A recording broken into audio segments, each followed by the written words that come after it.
giant trevallies.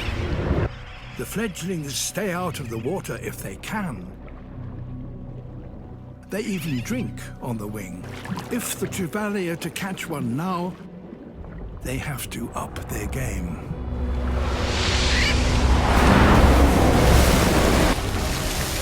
So there is a fish here that, amazingly, has a brain capable of calculating the airspeed, altitude, and trajectory of a bird.